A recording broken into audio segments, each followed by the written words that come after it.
Hello and welcome to the online platform of Rouse Academy for Competitive Exams. And I, Pragya Pandey, welcome you all to our very special series on Daily News Review.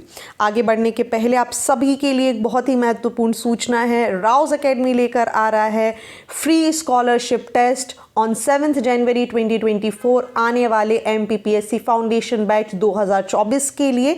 ये admission कम scholarship test है जहां पर आपको मिल सकती है 100% तक scholarship. करना क्या है आपको, आप नीचे दिए गए नंबर पर डायरेक्टली कॉल कर सकते हैं, संपर्क कर सकते हैं, या फिर आप यहां पर हमारी एप्लीकेशन, हमारी राउज अकेडमी की एप्लीकेशन पर जा सकते हैं, वहां पर भी अपना रजिस्ट्रेशन कर सकते हैं। क्वेश्चन होगा कि क्या रजिस्ट्रेशन की फ़ीस है, तो देखिए बेटा, इसकी कोई भी फ़ीस नहीं रखी गई है। The scholarship test is completely free of cost आपको देखने के लिए मिल जाएगा।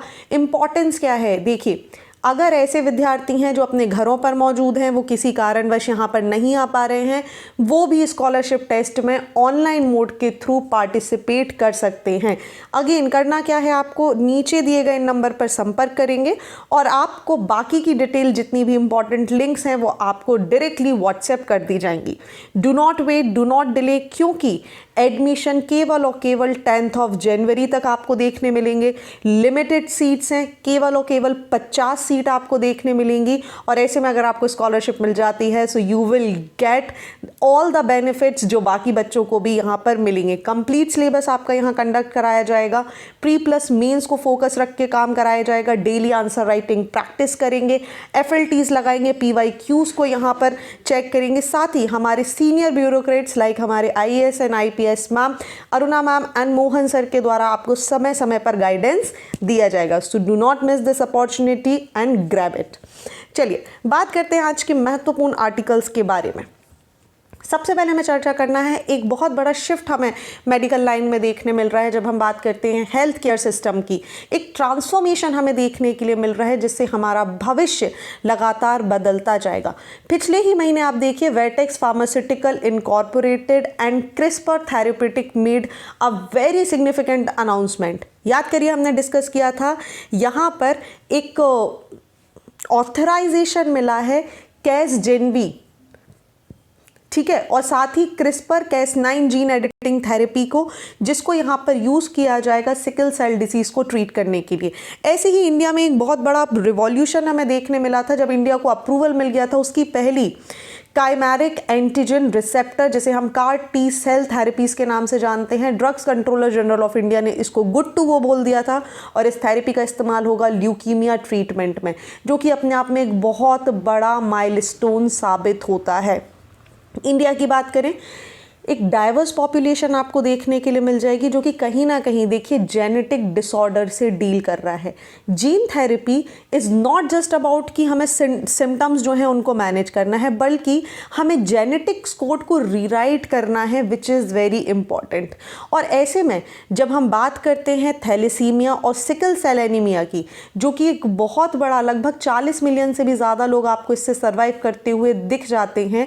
और इसी की वजह से, मतलब यूजुअली जब मैं बात कर रही हूँ, याद रखिएगा एक टर्म, जब मैं बात कर रही हूँ थैलेसीमिया और सिकल सेल एनीमिया की, तो यहाँ पर एक कंबाइंड टर्म का इस्तेमाल किया जाता है, विच इज़ हीमोग्लोबिनोपैथेसिस।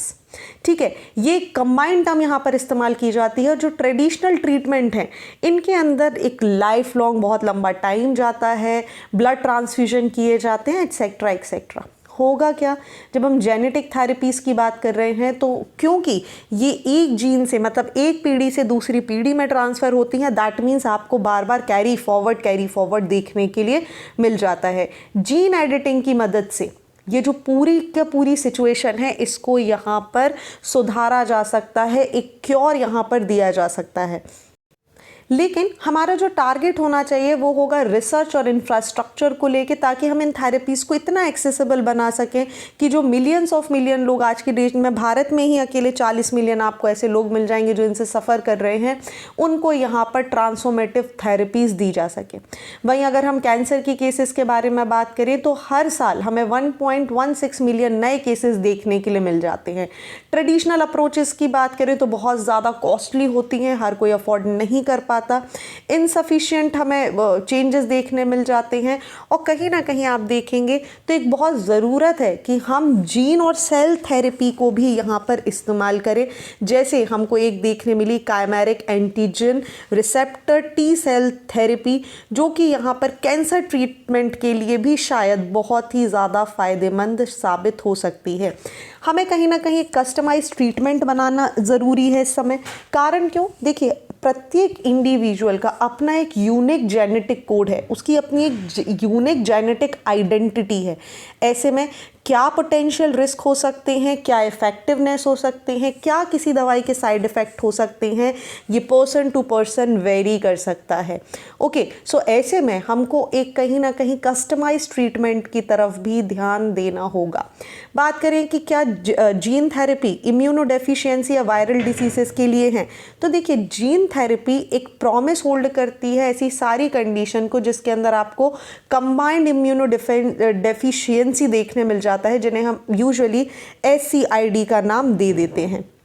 ओके, यहाँ पर एक पोटेंशियल क्योर हमें देखने मिलता है जेनेटिक म्यूटेशन के लिए, जो कि इम्यून फंक्शन को स्ट्रॉन्ग करने के लिए काम करते हैं, जैसे CAR-T सेल थेरेपी। ये वायरल डिसीजेस जैसे आप देखिए dengue, HIV AIDS, CMV, EBV, इस सभी कंडीशन में ये इम्यूनिटी सिस्टम को स्ट्रॉन्ग करता है, एनहांस करने के लिए काम करता है, और साथ ही वायरल थ्रेट्स को ख़त्म करने के लिए भी इसके परिणाम बहुत ही अच्छे देखने के लिए मिले हैं। चूँकि भारत के पास एक बहुत बड़ा डेमोग्राफिक डिवीज़न है, सबकी अपनी अपनी लाइफ स्टाइल है, रेस अलग है, जेंडर बहुत सारे आपको देखने के लिए मिल जाएंगे, विच मीन्स जब इंडिया जेनेटिक थ्योरी को लेकर काम करेगा तो हमारे पास इतनी सारी मल्टीपल वेराइटीज़ का डेटा होगा कि शायद हम भविष्य में बाकी कंट्रीज़ के सामने एक माइलस्टोन क्रिएट कर सकते हैं। हालांकि अगर हम चैलेंजेस की बात करें तो जीन सेल थेरेपी को मेन स्ट्रीम हेल्थ केयर में लाना अभी बहुत चैलेंजिंग है, क्योंकि इसके लिए हमारे पास सफिशिएंट इंफ्रास्ट्रक्चर नहीं है। हम कहीं ना कहीं एथिकल कंसीडरेशन के कारण पीछे रह जा रहे हैं। Along with that scientific communities के कोलैबोरेशन की आवश्यकता है। Industries, policy maker, health care providers के यहाँ पर एक कोलैबोरेशन की आवश्यकता है। रिसर्च और डेवलपमेंट सफिशिएंट नहीं है। एक रेगुलेटरी फ्रेमवर्क हमारे पास होना चाहिए ताकि हम बायोटेक्नोलॉजी के क्षेत्र में बहुत ही अच्छे से काम कर सकें। So these are the few points जो आई गेस आपको याद रखने होंगे। चलिए, talking about the next article of the day, ministry of new and renewable energy ने यहाँ पर एक सिग्निफिकेंट स्टेप उठाया है ताकि ग्रीन हाइड्रोजन के सेक्टर में इसकी ग्रोथ को एक्सेलरेट किया जा सके। इसने बहुत सारे एग्जाम्पशंस यहाँ पर दिए हैं टू दी डेवलपर्स। इस एम में इस पूरे चीज़ में करा क्या जा रहा है, जो क्रूशियल इक्विपमेंट हैं जिन्हें हम यूजुअली इम्पोर्ट कर रहे हैं, पर्टिकुलरली जब हम बात कर रहे हैं सोलर PV मॉड्यूल्स की या विंड टर्बाइंस मॉड्यूल की, जिन्हें हम चाइना से ले रहे हैं, यहाँ पर हम कुछ एग्जम्पशंस देने की बात कर रहे हैं ताकि इंडिया का जो सोलर इंफ्रास्ट्रक्चर है, जो ग्रीन हाइड्रोजन इंफ्रास्ट्रक्चर है, इसको खड़ा किया जा सके बहुत ही अच्छे तरीके से। और ये सारी चीज़ें हम इंडिया के ग्रीन हाइड्रोजन मिशन या नेशनल ग्रीन हाइड्रोजन मिशन के अंतर्गत कर रहे हैं। अब करना क्या है, कई बार हम इतने बड़े बड़े आर्टिकल को देख के लगता है सब कुछ पढ़ना, everything is important. No, that is why I am here. हम डायरेक्टली क्रक्स के बारे में बात करेंगे। You don't have to waste your time. Let's talk about the important thing here, which is the national green hydrogen mission. Union cabinet की बात करें तो नेशनल ग्रीन हाइड्रोजन मिशन को यहाँ पर तैयार किया गया है 2023-24 और 29 से लेकर 30 तक के लिए। टोटल 19,744 करोड़ रुपए का खर्चा इसमें हमें देखने मिल रहा है। इसका मुख्य उद्देश्य है इंडिया को एक ग्लोबल हब बनाना, प्रोडक्शन के लिए, यूज़ के लिए और ग्रीन हाइड्रोजन को एक्सपोर्ट करने के लिए। अगर हम इस मिशन के कंपोनेंट्स की बात करें तो देखिए, यहाँ पर डिमांड क्रिएशन की बात की जा रही है। हम एक्सपोर्ट करेंगे, डोमेस्टिकली यूटिलाइज करेंगे, साथ ही हम स्टील मोबिलिटी, शिपिंग के क्षेत्र में यहाँ पर काम करेंगे। ग्रीन हाइड्रोजन हब्स को हमें यहाँ पर बनाना है। Along with that 5 MMT green hydrogen की अगर हम बात कर रहे हैं, इसका हमें एनुअल प्रोडक्शन करना है। अलॉन्ग विद दैट अगर हम बात करें तो जो आउटकम है इंडिया के ग्रीन हाइड्रोजन प्रोजेक्ट कैपेसिटी का, which is the 5 MMT annual production. Okay, जिसकी वजह से आप देखेंगे लगभग जो हम 1 लाख करोड़ रुपए का फॉसिल फ्यूल है जिसको हम इंपोर्ट कर रहे हैं अभी तक, क्योंकि इंडिया को ज़रूरत पड़ रही है, हम ऑयल इंपोर्ट करते हैं, दूसरी चीज़ें भी इंपोर्ट करते हैं, लगभग 1 लाख रुपए का फॉसिल फ्यूल जिसे हम इंपोर्ट कर रहे हैं उसे 2030 तक कट किया जा सकेगा। दूसरा, अगर हम बात करें कार्बन डाइऑक्साइड एमिशन को लेके, तो लगभग हम 50 MMT, ठीक है, जो कार्बन डाइऑक्साइड का एमिशन है इसको घटा सकते हैं, जिसकी वजह से जो हमारी कार्बन फुटप्रिंटिंग है ये कम हो जाएगी। अब कुछ बच्चे ऐसे भी होंगे जो सोच रहे होंगे ठीक है सब कुछ तो समझ आ गया, ये बता दीजिए ग्रीन हाइड्रोजन क्या है। देखिए बहुत आसान भाषा में बता देती हूँ क्योंकि हम कई बार पहले भी चर्चा कर चुके हैं। सो ग्रीन हाइड्रोजन हाइड्रोजन का ही एक फॉर्म है जिसको हम रिन्यूएबल एनर्जी के थ्रू यहाँ पर प्रोड्यूस करते हैं, जैसे हम सोलर की सहायता से, विंड की सहायता से या एनर्जी की या हाइड्रो पावर्स की सहायता से।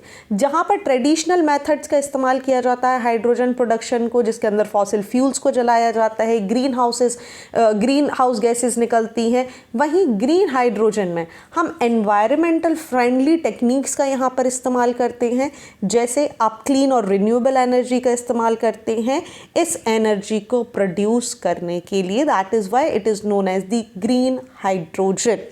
चलिए moving on to the very important article of the day, जो कि हर जगह चर्चा का विषय बना हुआ है। सुप्रीम कोर्ट ने अपहोल्ड कर दिया है repeal of JNK's special status. देखिए बात की जा रही है 11 दिसंबर 2023 की। जम्मू कश्मीर से जो धारा 370 है को निरस्त करने के कारण केंद्र सरकार के खिलाफ आप देखिए बहुत सारी पिटीशन दायर की गई थी, लेकिन सुप्रीम कोर्ट का यहाँ पर एक वर्डिक्ट आया है जिसमें इन्होंने बोला है कि ये जो डिसीजन था ये बिल्कुल करेक्ट था। जल्दी से जल्दी देखिए, अब सुप्रीम कोर्ट ने कुछ बातें बोली है। इन्होंने बोला है कि केंद्र शासित प्रदेश, जिसे आज की डेट में हम जम्मू कश्मीर की बात कर रहे हैं, का राज्य का दर्जा भी जल्द से जल्द बहाल करने को कहा है। साथ ही इन्होंने यहाँ पर यह भी बोला है कि जम्मू कश्मीर में न्यू परिसीमन के आधार पर, मतलब जो आपका नए डिलिमिटेशंस है उसके आधार पर 30 सितंबर 2024 तक चुनाव करवाइए। दूसरा यहाँ पर इन्होंने बोला कि देखिए कई बार आप लोग सवाल उठा रहे थे, इन चीज़ों को समझते चलिए, है ना। दूसरी बात बोली जा रही थी कि यार जो 370 है ये कहीं ना कहीं परमानेंट था, राष्ट्रपति ऐसा कैसे कर सकते हैं। तो हमारे जो चीफ जस्टिस हैं मिस्टर DY चंद्रचूड़, इन्होंने भी यहाँ पर बोला है कि देखिए पहले तो ये नॉन परमानेंट था नेचर में, और इसी कारण राष्ट्रपति के द्वारा इसे कभी भी रद्द किया जा सकता है। साथ ही इन्होंने ये भी बोला कि जम्मू कश्मीर से लद्दाख को अलग करने का फैसला भी अपने आप में ठीक है, क्योंकि जब 370 को यहाँ पर जब जम्मू कश्मीर ने एसेशन यहाँ पर साइन किया था, उसी समय पर इसकी जो प्रभु सत्ता थी, जिसको आप बोल रहे हैं कि नहीं प्रभु सत्ता थी, उसको ठेस पहुंची है, ये पूरी तरीके से खत्म हो चुकी थी। Now it is a part of India and India can decide whatever is right and best for the state. चलिए यहाँ पर कुछ इंपॉर्टेंट चीज़ों की बात करते हैं, कुछ आउटकम्स जो निकल कर आए हैं। देखिए यहाँ पर जो 5 जजेस की बेंच बैठी थी, इसमें जस्टिस JS कौल ने एक और चीज़ सजेस्ट करी है, रिकमेंडेशन दिया है कि एक impartial truth and reconciliation commission के बारे को यहाँ पर इस्टेब्लिश किया जाए, जो ह्यूमन राइट्स वायलेट हुए हैं स्टेट में और आसपास जम्मू कश्मीर के क्षेत्र में 1980 के दशक में कश्मीरी पंडितों को लेकर, उसके बारे में यहाँ पर गहन चर्चा की जाए। साथ ही यहाँ पर बात की गई है कि भाई देखिए चूँकि लद्दाख का जो स्टेटस है एज अ यूनियन टेरिटरी उसको अपहेल्ड कर दिया गया है। अलॉन्ग विद दैट 2024 तक यहाँ पर चुनाव करवाने की बारे में बात की जा रही है। साथ ही सुप्रीम कोर्ट ने एक और चीज़ बोली है कि देखिए 22 नवंबर 1949 को जब यहाँ पर साइन किया गया था, एक एसेशन साइन किया गया था, तभी जम्मू कश्मीर ने अपनी इंटरनल सॉवरेनिटी लूज कर दी थी। Now it is a part of India.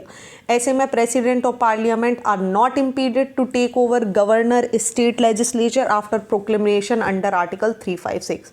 वहीं आर्टिकल 370 को टेम्परेरी प्रोविजन बनाया है, और जितने भी आर्ग्यूमेंट दिए जा रहे थे कि इसको हटाया नहीं जा सकता, उसको भी सरे से खारिज कर दिया गया है। Okay, so these are the important outcome from this particular news. बाकी इससे ज़्यादा कोई भी चीज़ हमें चर्चा नहीं करनी है। बात करते हैं अगले आर्टिकल के बारे में, which is talking about the harvest the Odisha story to ensure food security. देखिए अगेन बात की जा रही है COP28 को लेकर COP28 में जहां हम बात कर रहे हैं क्लाइमेट चेंज की, जहां पर हम बात कर रहे हैं फूड सिक्योरिटी इश्यूज़ को लेकर, ऐसे में उड़ीसा की जो जर्नी रही है अपने एग्रीकल्चर सिस्टम को ट्रांसफॉर्म करने के लिए, वो कहीं ना कहीं COP28 के लिए एक बहुत अच्छा सबक साबित हो सकता है, एक बहुत बड़ा मॉडल का काम कर सकता है, क्योंकि उड़ीसा ने बहुत सारे चेंजेस लाए और उसी के कारण आज की डेट में उनके यहाँ जो फूड क्राइसिस था उसको ख़त्म किए हैं। देखिए, वर्तमान समय में अगर हम बात करें तो फूड सिक्योरिटी हमें देखने के लिए मिल रही है। लगभग 21% फूड प्रोडक्टिविटी ग्लोबल वार्मिंग की वजह से यहाँ पर ख़त्म होती जा रही है। डिज़ास्टर्स की वजह से अगर हम बात करें तो लगातार 560 तरीके के डिज़ास्टर, 560 पर ईयर के हिसाब से आपको डिज़ास्टर देखने मिल रहे हैं। हंगर और माल न्यूट्रिशन की बात करें तो वो 20% बढ़ चुका है। अगर हम इन सारी चीज़ों को चेक नहीं करेंगे तो एवरीवन हैज़ टू सफ़र। ऐसे में उड़ीसा में आने वाले कुछ इम्पैक्ट्स की बात करते हैं। सबसे पहले पिछले 2 दशकों की अगर बात करें तो उड़ीसा यहाँ पर मूव किया है from importing rice from the other state, और उसके बाद आप देखेंगे यहाँ पर उड़ीसा इम्पोर्ट करता था लगभग 13.606 million tonne of food grains. ठीक है, सॉरी, यहाँ पर उड़ीसा इंपोर्ट करता था, लेकिन आप अगर 2022 में देखेंगे तो आज की डेट में उड़ीसा ने यहाँ पर एक्सपोर्ट करना चालू कर दिया है। एक हाईएस्ट प्रोडक्शन रिकॉर्ड बनाया है with the production of 13.606 million tonne of food grains. Majority of farmers की अगर हम बात करें, ये या तो छोटे किसान हैं या सीमांत किसान आपको देखने के लिए मिलेंगे, और जो प्रोडक्टिविटी है वो यहाँ पर ट्रिपल हो चुकी है। अगर हम राइस यील्ड की बात करेंगे जो कि उड़ीसा की मुख्य फसल मानी जाती है, ये यहाँ पर 2001 से बढ़कर बहुत ज़्यादा बढ़ चुकी है। 10.41 क्विंटल्स पर हेक्टेयर केवल हमें देखने के लिए मिलता था इन 2000 एंड 2001। वहीं अगर हम राइस फील्ड की यील्ड की यहाँ पर बात कर रहे हैं तो ये बढ़ के हो गया है 27.30 क्विंटल्स पर हेक्टेयर। वहीं अगर हम बात करें कालाहांडी डिस्ट्रिक्ट की, जो कि लैंड ऑफ हंगर के नाम से जाना जाता था, जहां पर भुखमरी थी, यहाँ पर उड़ीसा ने इसको पूरा ट्रांसफॉर्म कर दिया है, और आज की डेट में आप देखेंगे तो इसे उड़ीसा के राइस बाउल के नाम से जाना जाता है। दैट मीन्स अगर हम देखेंगे तो उड़ीसा के जो चीफ मिनिस्टर हैं, इन्होंने डिसाइड किया था कि उड़ीसा का मुख्य उद्देश्य है, हमारा कमिटमेंट है कि हम ज़ीरो हंगर गोल के बारे में यहाँ पर काम करें, जो कि सस्टेनेबल डेवलपमेंट गोल का सेकंड मुख्य बिंदु है। अब ये काम किए कैसे? देखिए, सबसे पहले यहाँ पर गवर्नमेंट ने स्मॉल और मार्जिनल फार्मर्स की इनकम को बढ़ाया यहाँ पर, जिसकी वजह से फूड सिक्योरिटी बढ़ पाई और लाइवलीहुड आपको देखने के लिए मिली। कुछ बहुत सारी इनिशिएटिव्स यहाँ पर उड़ीसा गवर्नमेंट ने लिए, जैसे Kalia scheme which is the Krushak assistance for livelihood and income augmentation. यहाँ पर एक साइंटिफिक क्रॉप मैनेजमेंट करवाया गया, डिजिटल एक्सटेंशन सर्विसेज लेकर आए गए, along with that non paddy crop cultivation और डाइवर्सिफिकेशन को यहाँ पर सपोर्ट किया गया by the various scheme, which is the one scheme is very famous, Orissa millet mission. इसके तहत सरकार यहाँ पर लोगों को नॉन पैडी क्रॉप्स लगाने की सलाह दे रही थी, डाइवर्सिफाइड क्रॉप लगाने की सलाह दे रही थी, और इसके बदले में देखिए यहाँ पर कुछ सब्सिडीज़ भी दी जा रही थी। क्लाइमेट रेजिलियंस, देखिए, क्योंकि आपको पता है जब भी आप मिलेट्स को लगाते हैं ये क्लाइमेट रेजिलियंट होती हैं, बहुत आसानी से लग जाएंगी। सो अगर आप उड़ीसा को देखेंगे, ये वल्नरेबल है, क्लाइमेट चेंज बहुत आपको देखने के लिए मिल रहे हैं।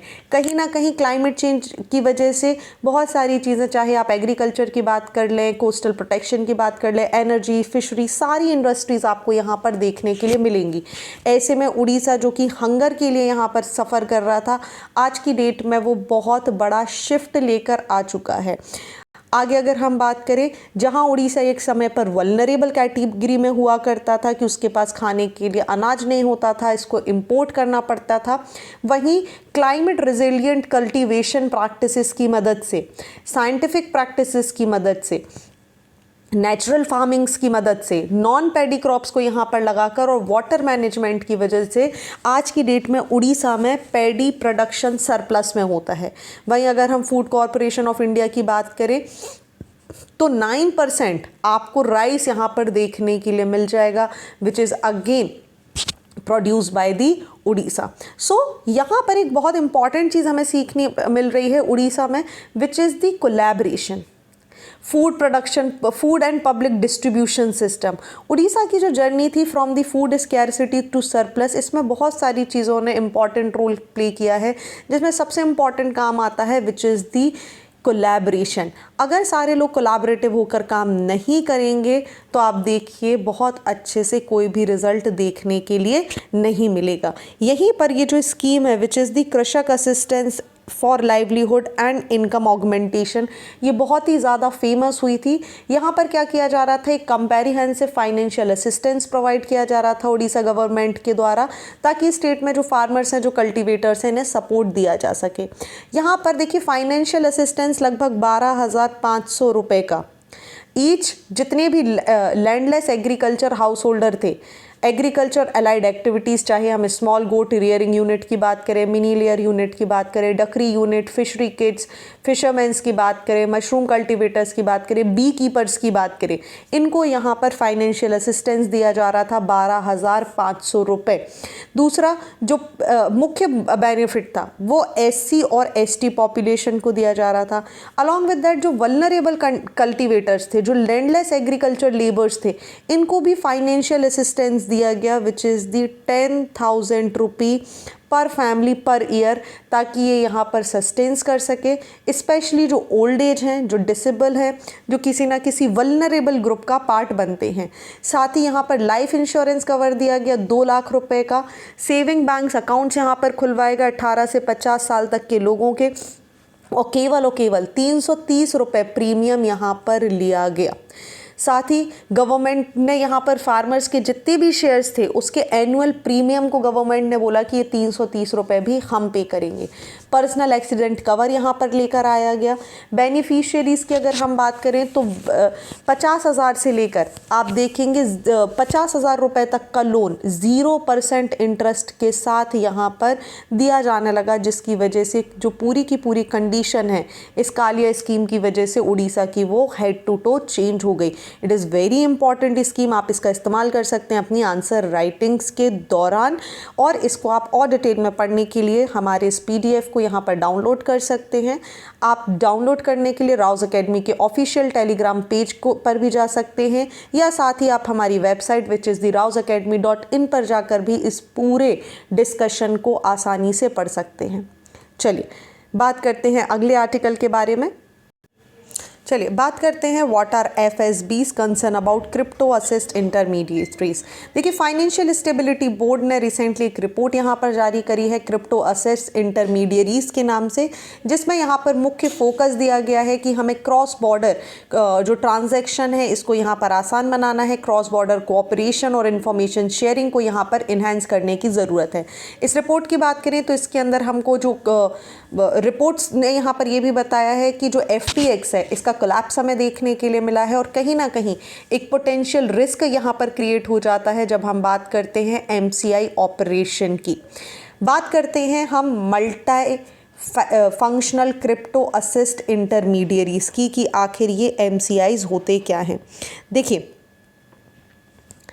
MCI एक इंडिविजुअल फर्म या अफिलिएटेड ग्रुप हो सकता है जो कि बहुत सारी crypto based services, product, functions, primarily बात करें तो centre ground operation, trading platform को प्रोवाइड करता है, जैसे Binance आपने नाम सुने होंगे, Bitfinex, कॉइनबेस, जो बेसिकली रेवेन्यू प्राइमरी ड्रिवन्स होते हैं। ट्रांजैक्शन फीस यहाँ पर जनरेट होती है और उसी के थ्रू बाकी एक्टिविटीज़ देखने के लिए मिलेंगी।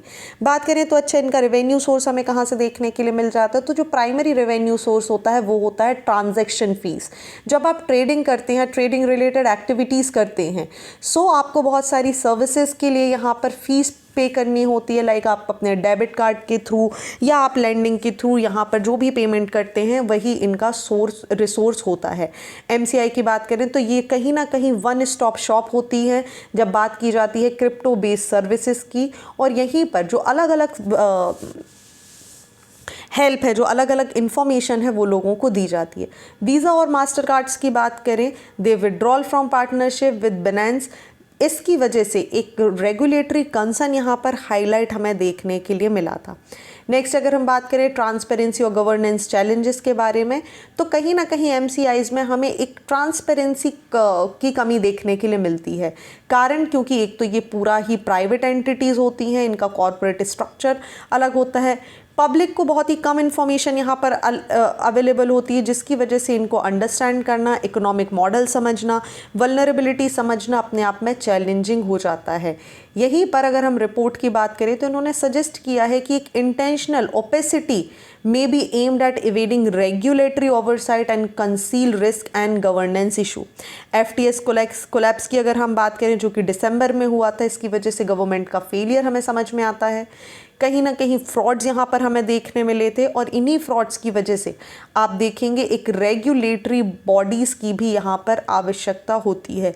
नेक्स्ट अगर हम बात करें तो रिस्क मैनेजमेंट काफ़ी पुअर हमें देखने के लिए मिल जाता है, जिसकी वजह से कहीं ना कहीं जो लोग हैं उनको बहुत सफ़र करना पड़ता है। चलिए, तो यहाँ पर हम टर्म फिर से समझ लेते हैं एफएसबी के बारे में। फाइनेंशियल स्टेबिलिटी बोर्ड एक इंटरनेशनल बॉडी है जो कि मॉनिटर करती है और रिकमेंडेशन देती है किसी भी ग्लोबल फाइनेंशियल सिस्टम को।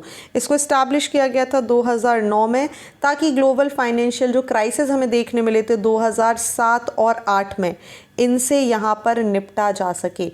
एफएसबी की बात करते हैं तो ये एक कोलैबोरेशन की तरह काम करता है national financial authorities, international standard setting bodies और इंटरनेशनल फाइनेंशियल इंस्टीट्यूशन के साथ। इस बोर्ड की बात करें तो इसके अंदर हमें G20 इकोनॉमीज़ देखने मिल जाती हैं, FSF मेंबर्स देखने मिल जाते हैं, यूरोपियन कमीशन देखने के लिए मिल जाता है। वहीं अगर हम बात करें तो इसके अंदर जितने भी फंड्स हैं, चाहे बैंक से रिलेटेड हों, इंटरनेशनल सेटलमेंट्स हों, उनको भी यहाँ पर देखा जाता है। नेक्स्ट बात करें, एक और टर्म हमने देखा था which is the FTX collapse. तो FTX एक Bahamas based crypto currency exchange है जो कि बैंकरप्ट हो गया था इन 2022। इस कोलैप्स की वजह से ही बहुत बड़ा कस्टमर विड्रॉवल हमें देखने मिला था और लगभग 8 बिलियन का डेफिसिट यहाँ पर क्रिएट हुआ था FTX में। ओके, चलिए, तो ये कुछ इंपॉर्टेंट टर्म है जो आप वर्ल्ड इकोनॉमी के कॉन्टेक्स्ट में देखते हैं, आपको पता होना ज़रूरी था। ठीक, चलिए बात करते हैं आज के आखिरी आर्टिकल के बारे में। President's action during state emergency open to scrutiny. देखिए, सुप्रीम कोर्ट ने ये बात की है under article 356 of the subsequent action of the president should have a reasonable nexus. ये शब्द समझिए। देखिए, सुप्रीम कोर्ट ने ये सारी बातें बोली हैं जब हम बात कर रहे थे आर्टिकल 370 को लेकर। देखिए, यहाँ पर एक बहुत बड़ा इम्प्लीकेशन आपको देखने मिलेगा, एक ट्रांसपेरेंसी हमें देखने के लिए मिल जाएगी, लेकिन उसके पहले हमें कुछ क्रोनोलॉजी समझनी होगी कि आखिर हुआ क्या था। बात करते हैं जून 19, 2018 के बारे में। चीफ मिनिस्टर महबूबा मुफ्ती ने यहाँ पर रिज़ाइन किया था, जिसकी वजह से एक पॉलिटिकल क्राइसिस आपको जम्मू कश्मीर में देखने के लिए मिली थी। आगे अगर हम बात करें जून 19 के बाद, तो हमें नेक्स्ट सिचुएशन देखने मिली थी जून 20, 2018 को। गवर्नर ने यहाँ पर इशू कर दिया था प्रोक्लेमिनेशन अंडर आर्टिकल 92 और बात की गई थी यहाँ पर कि जो पावर है स्टेट गवर्नमेंट का in case of constitutional machinery, ये सारा का सारा पावर शिफ्ट हो जाएगा गवर्नर के हाथ में। नेक्स्ट इंसिडेंट हुआ नवंबर 21, 2018 को, जहाँ पर गवर्नर ने डिसॉल्व कर दिया स्टेट लेजिस्लेटिव असेंबली को। आगे अगर हम बात करें दिसंबर 2018 की, तो प्रेसिडेंट ने आर्टिकल 356 को यहाँ पर इन्वोक कर दिया गवर्नर की रिपोर्ट के आधार पर, और इसी के साथ यहाँ पर प्रेसिडेंशियल रूल या फिर राष्ट्रपति शासन लग गया। अगस्त 5, 2019 की बात करें तो प्रेसिडेंट ने यहाँ पर एक constitution application to Jammu and Kashmir order pass किया, जिसको यहाँ पर Indian constitution provision to Jammu and Kashmir के तहत रखा गया। अब देखिए, बात करेंगे 5 अगस्त 2019 की। पार्लियामेंट ने 370 को यहाँ पर ख़त्म कर दिया और रिकॉग्नाइज कर दिया स्टेट को इनटू 2 यूनियन टेरिटरीज। अब देखिए, सुप्रीम कोर्ट की रूलिंग ने यहाँ पर एक कहीं ना कहीं पॉसिबिलिटीज़ आ गई। पिटीशन हमें देखने मिली कि whether the state emergency declare in 2018 had a reasonable nexus with the subsequent action of the president and parliament in August 2019 or not? 18 मतलब आप बात करें अगर आपने दिसंबर में कहीं ना कहीं आपने यहाँ इमरजेंसी लगाई थी तो क्या उसका कोई लेना देना है अगस्त 2019 से या नहीं? अब कोर्ट ने यहाँ पर बोला है कि देखिए there should be a reasonable nexus, है ना, जो स्टेट इमरजेंसी यहाँ पर लगाई गई है और उसके बाद जो एक्शन लिया गया है there should be a reasonable nexus. बात यहाँ पर की जा रही है कि जो एक्शन है प्रेसिडेंट का स्टेट इमरजेंसी के तहत they are subject to judicial scrutiny. तो ऐसा नहीं है कि हम सिर्फ जुडिशियल स्क्रूटनी से बात करेंगे। एक प्राइमा फेशिया यहाँ पर इस्टेब्लिश किया गया और कहीं ना कहीं जो बर्डन है सेंटर का ये क्रिएट कर दिया गया कि उनको अपने एक्शंस को जस्टिफाई करना होगा when it comes to state emergency and proclamation. बात करते हैं क्योंकि हम आर्टिकल 356 की, तो आर्टिकल 356 इंडियन कॉन्स्टिट्यूशन का एक प्रोविज़न देता है कि प्रेसिडेंट रूल को यहाँ पर अप्लाई किया जा सकता है अगर स्टेट इमरजेंसी हो, अगर स्टेट का जो मैकेनिज़्म हो, जो मशीनरी हो, ये यहाँ पर फेल हो गया है। अब ये सब कब होगा? देखिए गवर्नर यहाँ पर सजेस्ट कर सकते हैं, गवर्नर यहाँ पर रिक्वेस्ट कर सकते हैं और अगर प्रेसिडेंट को ये चीज़ समझ आ जाती है और वो एग्री हो जाते हैं, उनका कंसेंट आ जाता है कि कॉन्स्टिट्यूशनल मशीनरी फेल हो चुकी है और यहाँ पर अब गवर्नर की प्रेसिडेंट रूल लाने की ज़रूरत है, तो आर्टिकल 356 के तहत यहाँ प्रेसिडेंट रूल लाया जाता है। बात करें अगर प्रेसिडेंट को इस रिपोर्ट मिलने के बाद गवर्नर की ऐसा लगता है कि वो सेटिस्फाइड है तो इसको यहाँ पर कंटिन्यू कर सकते हैं और उसके बाद आप देखेंगे प्रेसिडेंट प्रोक्लेमेशन इशू कर सकता है for the state government. Constitutional machinery breakdown की बात करें तो यहाँ पर कुछ रीजंस बताए जाते हैं, जैसे पॉलिटिकल इनस्टेबिलिटी हो, इंटरनल स्ट्राइफ हो, स्टेट मशीनरी यहाँ पर डिसेबल हो चुकी हो काम करने से या कॉन्स्टिट्यूशन के आधार पर काम नहीं कर रही हो, या ऐसी कोई सिचुएशन हो जो देश या स्टेट की प्रभुसत्ता के लिए नुकसानदायक हो। ये जो प्रोक्लेमेशन है प्रेसिडेंट रूल का, इसको यहाँ पर दोनों सदनों के द्वारा राजी करना ज़रूरी है, एक सिंपल मेजॉरिटी की आवश्यकता होती है। इनिशियली जो प्रेसिडेंट रूल है ये केवल 6 मंथ के लिए लगाया जाता है, लेकिन 6 महीने करके इसको 3 साल तक के लिए भी बढ़ाया जा सकता है। बात करें रिवोकेशन की तो एक बार अगर इसको इम्पोज कर दिया जाता है तो इसको प्रेसिडेंट के द्वारा जब भी सही समझा जाए इसको रिवोक भी किया जा सकता है। जिस तरीके से इसको इम्पोज करने के लिए पार्लियामेंट की सहमति की आवश्यकता थी, ऐसा रिवोकेशन के लिए बिल्कुल भी ज़रूरत नहीं है। ठीक है, चलिए तो ये थे आज के महत्वपूर्ण आर्टिकल। आई होप आपको सारी चीज़ें क्लियर हो चुकी होंगी। बात करते हैं मेंस के क्वेश्चन ऑफ द डे के बारे में। तो 2 क्वेश्चन हमारे पास हैं, पहला है प्रेसिडेंट रूल से संबंधित और दूसरा है आर्टिकल 370 से रिलेटेड। देखिए आपको करना क्या है, आप इन क्वेश्चंस को लिखिए, आंसर राइटिंग की प्रैक्टिस करिए विच इज़ वेरी इंपॉर्टेंट, क्योंकि जब आप अपनी ब्रेन मसल्स का इस्तेमाल करते हैं तो आपको समझ आता है कि आपको कितनी चीज़ें याद हैं, आप कितनी चीज़ें रिलेट कर पा रहे हैं। And once you can relate multiple datas, आपकी आंसर राइटिंग उतनी ही बेहतरीन होती जाती है। चलिए तो कोशिश करिए कि आप इन आंसर्स को लिखें, यहाँ पर आप इनको अपलोड करें, हमारी बेस्ट फैकल्टीज़ इनको चेक करेंगी and they will guide you कि और क्या इम्प्रूवमेंट करने की आवश्यकता है। So thank you for watching this video. Do not forget to hit like button, comment your valuable feedback and also press the subscribe button. Do not forget to hit like button. साथ ही हमारे सारे social media platforms को आप यहाँ पर follow कर सकते हैं। हम हर दिन बहुत सारे करंट अफेयर्स के क्वेश्चंस की बात कर लें, हम इम्पॉर्टेंट MCQs की बात कर लें, हमारे टेलीग्राम पेज पर अपलोड करते हैं, which gonna be very helpful for your upcoming examinations. So thank you and see you soon.